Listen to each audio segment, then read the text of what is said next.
Você já parou para pensar para onde vai a gordura quando a gente emagrece?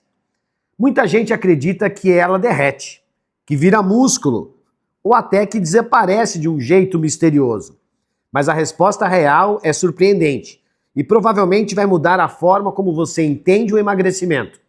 No vídeo de hoje, eu vou te mostrar o caminho invisível que a gordura faz dentro do nosso corpo. E acredite, a maior parte dela não vai para o suor e nem vira músculo. Ela sai, principalmente pelo ar que você respira. Se você quer entender como perder gordura, então assiste o vídeo até o final. Olá pessoal, tudo bem? Professor Rogério Lucena e hoje nós vamos falar sobre emagrecimento. Vamos tentar passar de uma forma o mais simples possível como a gordura é priorizada no corpo e como o emagrecimento acontece em uma pessoa. Mas antes disso, nós precisamos fechar alguns conceitos. Então acompanhe essa imagem. Perda de peso. O que é a perda de peso? Ela pode acontecer de várias formas. Quando eliminamos água, por exemplo, ao suar, ao transpirar, ou quando reduzimos o glicogênio muscular, ou até quando perdemos massa magra. Então pode ocorrer da diminuição de água corporal ou até mesmo da perda de massa magra. Agora, quando pensamos no emagrecimento, é uma outra história.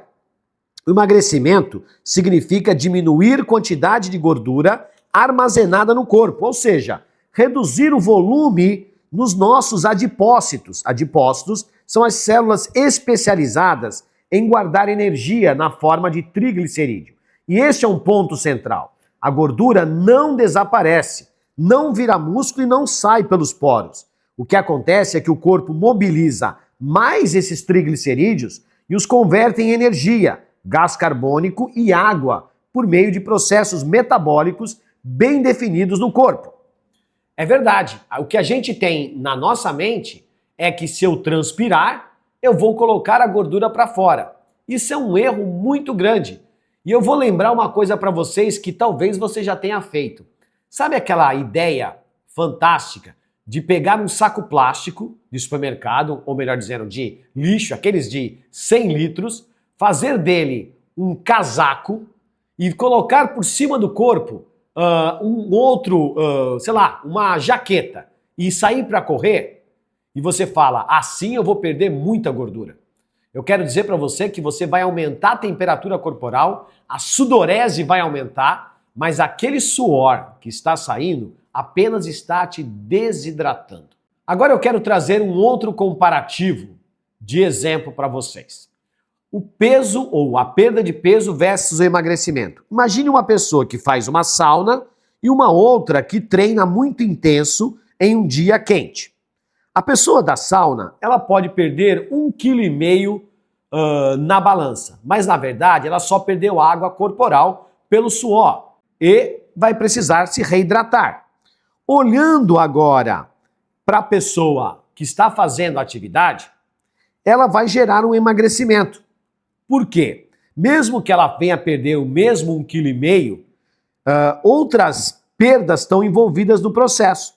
Essa pessoa pode perder 1,5 kg de gordura corporal, mas mantendo a sua massa muscular. O peso na balança pode até cair menos do que no exemplo anterior, mas houve uma melhora real na composição corporal e na saúde metabólica. Isso é, houve emagrecimento porque houve perda de gordura no processo. Parece que existe uma diferença bem clara que a gente precisa ter em mente. E essa diferença é o seguinte: perder 1,5 kg em uma balança por excesso de sudorese, provocado, por exemplo, por uma sauna, parece não ser um emagrecimento, é apenas uma desidratação. Muito usado em lutadores que precisam atingir um peso para entrar numa categoria a qual vão competir. Agora, o ato de fazer atividade física pode até não diminuir 1,5 kg, mas, com certeza, os valores que são detectados de perda estarão sendo imputados, serão sendo colocados para a gordura. Então, há um emagrecimento. Só que agora eu quero explicar para vocês como acontece a lipólise. Isso é, como acontece fisiologicamente, bioquimicamente, a perda de um triglicerídeo. Mas antes eu quero pedir o seu like, a sua inscrição, sabe? Não custa nada para você se inscrever nesse canal, basta você clicar lá na inscrição, marca o sininho para você poder receber mais vídeos e vamos agora entender a lipólise. Olhem essa imagem que demonstra aqui o processo da quebra de uma molécula de gordura.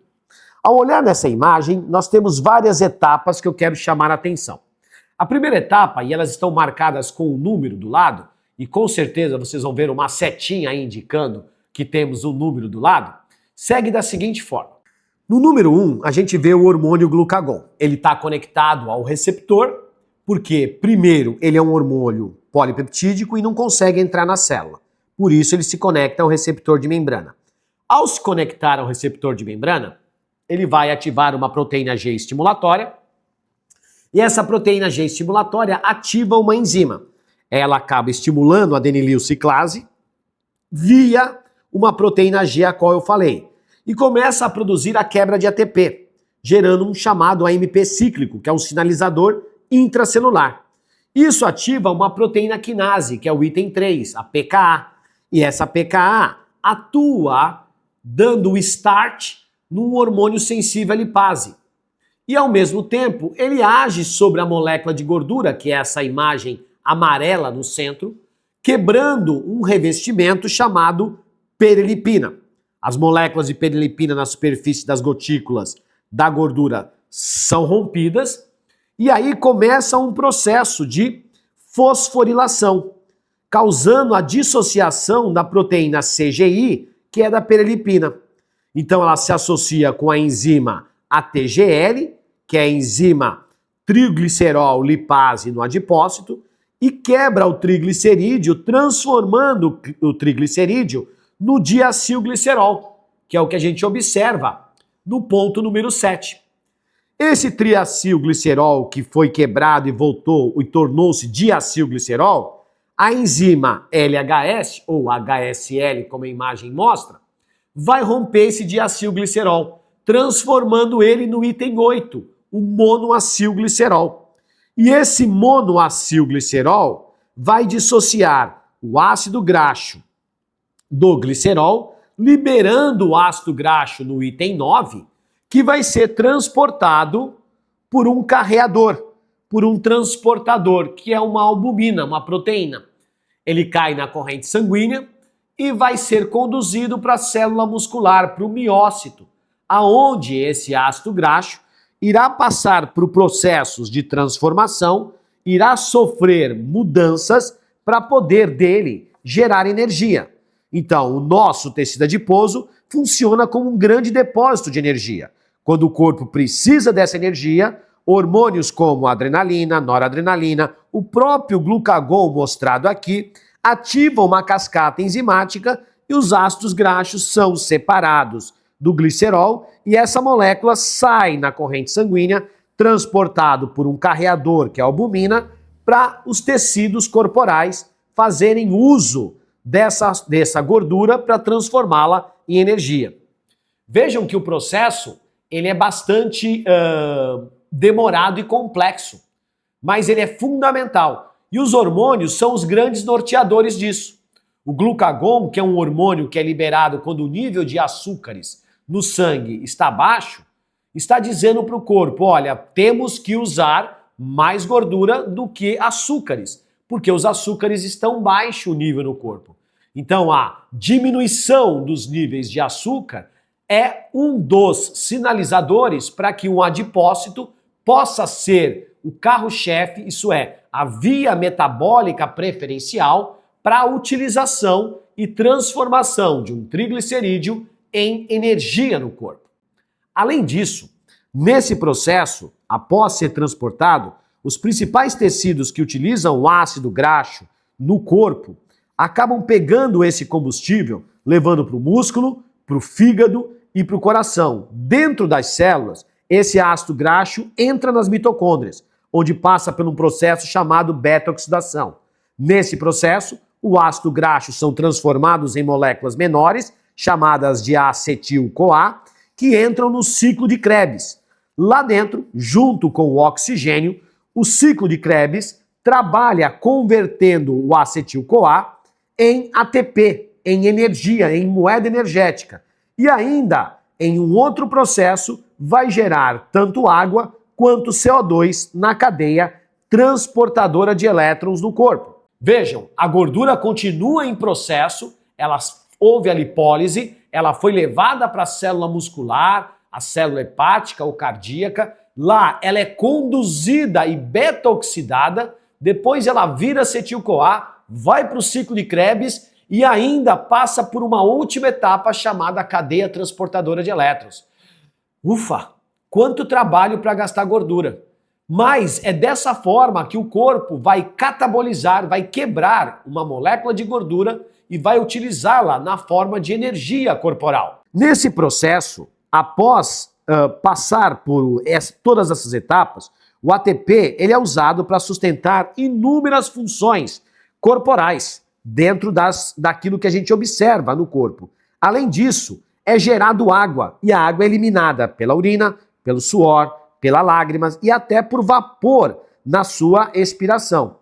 O CO2, esse sim, é transportado pelo sangue até os pulmões e exalado na respiração. Um estudo publicado no British Medical Journal mostrou que 84% da gordura perdida sai do corpo como CO2 expirado, enquanto apenas 16% é eliminado como água. Isso significa que no final das contas nós literalmente expiramos a gordura para fora do nosso corpo. E isso parece ser algo muito relevante. Por quê? Se eu preciso expirar o CO2 do meu corpo, eu preciso inspirar o oxigênio para o nosso corpo. Dessa forma, a gordura só é processada dentro de um ambiente que tenha oxigênio. Isso parece ser uma grande dica no que se refere ao gasto metabólico de gordura no corpo humano. Trabalhos aeróbios são os grandes potencializadores desse processo. O papel envolvido dos macronutrientes dentro dessa dinâmica de produção energética, ele é muito importante. No nosso corpo pode ser utilizado tanto carboidrato, gordura quanto proteína. A escolha de qual fonte energética vai ser prioritariamente utilizada para a produção de ATP vai depender da intensidade, do meu estado nutricional, da disponibilidade de oxigênio e da minha aptidão física. Mas o ponto-chave para emagrecer é preciso estar em déficit calórico. Vou repetir, é preciso estar em déficit calórico. Isso significa gastar mais energia do que a gente consome. Sem esse desequilíbrio, o corpo não tem motivo para recorrer aos estoques de gordura. De forma resumida, não importa se a sua dieta é low carb, cetogênica ou tradicional. Se não existir déficit calórico, a gordura armazenada não vai ser prioritariamente mobilizada para os funcionamentos corporais. Parece que isso é bastante importante quando eu penso na perda de gordura. Não basta apenas estar fazendo atividade aeróbia, mas acima de tudo, eu preciso estar em déficit calórico. E o que é esse déficit calórico?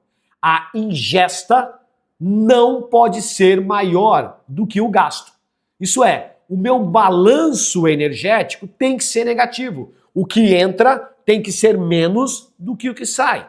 Senão não tem coerência o corpo querer utilizar algo que está estocado, se é que já está entrando mais a cada refeição. Mas tem um outro item bastante importante que a gente tem que prestar atenção. São os hormônios. E sim, os hormônios têm uma importância muito grande na quebra e no gasto calórico de gorduras do nosso corpo. Os hormônios são os grandes reguladores do processo de emagrecimento. A insulina é o hormônio que mais inibe a queima de gordura, porque sua função é armazenar energia. Então a insulina faz lipogênese e não faz lipólise, que é a quebra de gordura. Níveis altos de insulina, como após uma refeição rica em carboidratos, bloqueia a lipólise corporal. Em contrapartida, hormônios como adrenalina e noradrenalina, liberados em situações de exercício ou estresse, estimulam a via da lipólise. O glucagon, já mostrado anteriormente, quando liberado quando estamos em jejum ou baixa glicemia, também promove essa lipólise. Além disso, existem hormônios digestivos, como a leptina, que reduz o apetite, a grelina, que aumenta a fome, tem papel fundamental no equilíbrio entre a ingesta e o gasto calórico, influenciando diretamente o sucesso do processo de emagrecimento a longo prazo. Os hormônios são importantes e eles devem ser observados. A redução da entrada de açúcares potencializa o glucagon. Excesso de açúcar potencializa a insulina. A atividade física potencializa as catecolaminas, adrenalina e noradrenalina. Mas existem alguns mitos, existem algumas lendas, existem alguns fatos que não são verdades e precisam ser desmistificados. Existem vários mitos populares sobre emagrecimento. A gordura vira músculo. Impossível! São tecidos diferentes com funções e estruturas distintas. O que pode acontecer é você perder gordura e ganhar massa muscular, mas um não se transforma no outro. Uma outra mentira é que você sua ou transpira a gordura. O suor é apenas água e sais minerais, não é gordura. Suplementos queimadores de gordura fazem milagre. Nenhum suplemento funciona sem o básico, e o básico é déficit calórico, estilo de vida saudável. A ciência é muito clara, o emagrecimento não depende de truques, mas depende de processos bioquímicos considerados universais no corpo humano. Não tem milagre, não existe almoço de graça.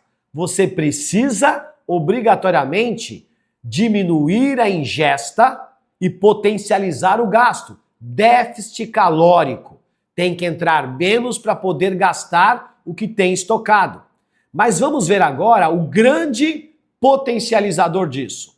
Além do déficit, a atividade física. Lá vamos nós de novo para ela. O déficit calórico moderado é muito importante.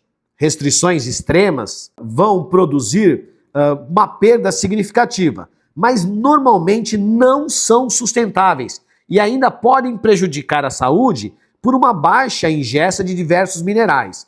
Agora, o exercício aeróbio, como caminhada, corrida, ciclismo, natação, aumentam a oxidação de gordura.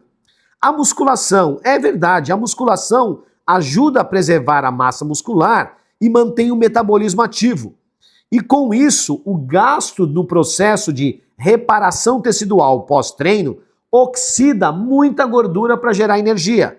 Por isso que musculação faz também emagrecer. O sono de qualidade, dormir mal, pode desregular os hormônios, como leptina e grelina, e com isso aumentar o apetite, potencializando um ganho no balanço energético. O controle do estresse, altos níveis do hormônio cortisol, de forma crônica, podem favorecer acúmulos de gordura abdominal. Ou seja, o emagrecimento saudável, ele é o resultado de um conjunto de fatores, não de uma única estratégia. Deu para entender até aqui que o déficit calórico, bem feito, você consegue sustentar. Situações espartanas, isso é, reduções drásticas, não são sustentáveis. Nós precisamos de algo que seja sustentável. E a atividade física, por ser prazerosa na liberação de várias substâncias, ela se autossustenta. Trabalhos de corrida, trabalhos de natação, trabalhos que envolvem trabalhos com peso em musculação, é algo que é sustentável ao longo da vida. E isso vai potencializar o déficit calórico. Dormir bem, fugir do estresse, são fatores altamente relevantes para o emagrecimento saudável. E lembre-se, você não adquiriu essa forma de uma hora para outra.